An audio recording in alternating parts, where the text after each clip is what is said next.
Il y a fort longtemps, dans un petit village nommé Cana, on célébrait un mariage magnifique. Partout, ce n'était que rire, danse et festin.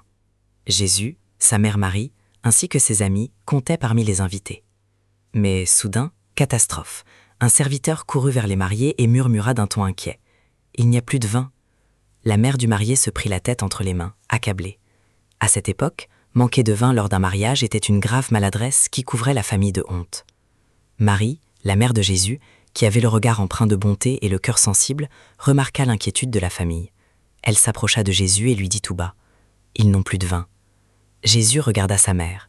Il savait qu'il avait une mission spéciale confiée par Dieu, manifester l'amour divin par des miracles.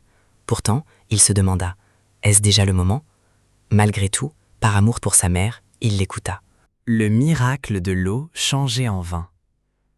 À proximité se trouvaient 6 énormes jarres de pierre. Elles n'étaient pas destinées aux boissons, mais servaient aux ablutions pour se laver les mains et les pieds. Chaque jarre était immense, presque aussi haute qu'un enfant. Marie se tourna vers les serviteurs avec un sourire confiant.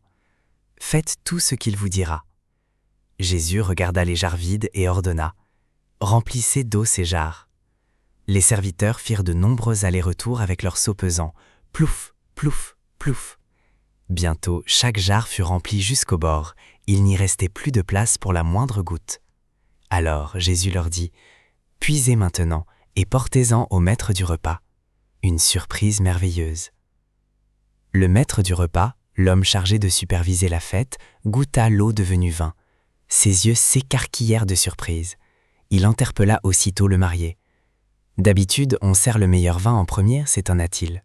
Mais toi, tu as gardé le meilleur vin pour la fin. » Les serviteurs savaient, Marie savait, les amis de Jésus savaient aussi. Jésus venait de transformer de l'eau ordinaire en un vin exquis, le plus doux et le plus merveilleux que l'on ait jamais goûté. Tout le monde se mit à applaudir et à laisser éclater sa joie. Le mariage était sauvé.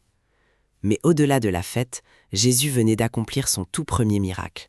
Il montrait ainsi à ses amis qu'il était venu pour changer la tristesse en joie, remplir ce qui est vide et rendre magnifique ce qui est ordinaire.